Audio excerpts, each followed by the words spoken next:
you like. All right, thank you. So as we're scrolling through, if you look, the white stuff is your spinal fluid, which normally the spinal cord wants to have spinal fluid on both sides. And if you look right there, that's the Goomba he was pointing out to you. Goomba, yeah. And he used that word, but you can tell it's the spinal cord. Is that what the old one was, isn't it? The old one was actually a little bit lower. Where was the tumor removed? I believe the one removed was kind of right around here.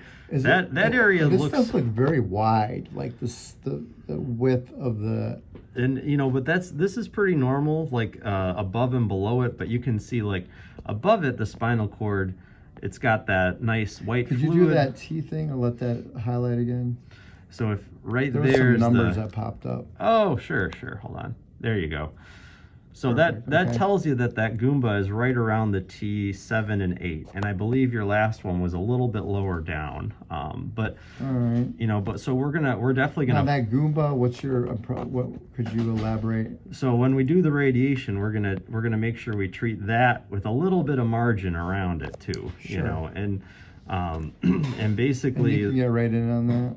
We'll start it today. And no, I mean, like, as far as pinpointing where you want to target. Oh yeah, okay. Yeah. We that's, and when we do the radiation, you may kind of remember this. When you lay down on the table, we take some X-rays to make sure we're at the exact right location. Now, as far as the danger levels, is it simply because you have this darker part hitting close to the spine?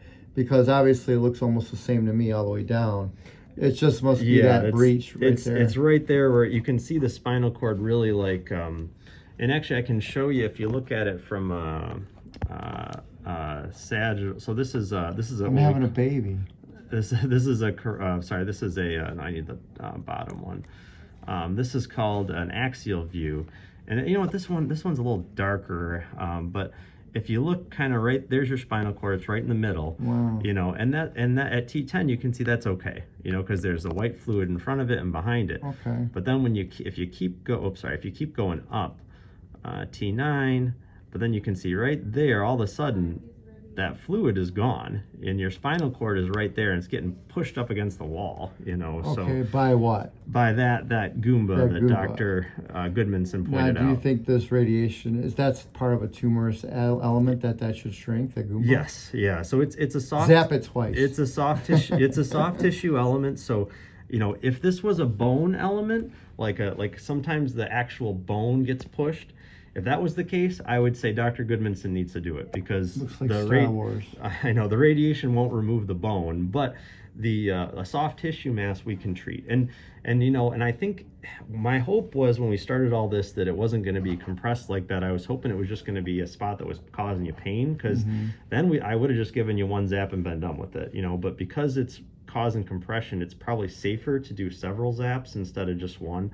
But we're gonna, we'll keep you in the hospital for as much, I think the most I would do is like 5 or 6, but we'll work on the planning. I'm a pamper man, and I guess, when you get into a system, you get luck of the draw, that you get the line. Sometimes you win, sometimes you lose thing. But, I try to be overly protective of my body and my stuff. So I understand, the business element and, catering the time, and this guy, come on, what the hell is this guy saying?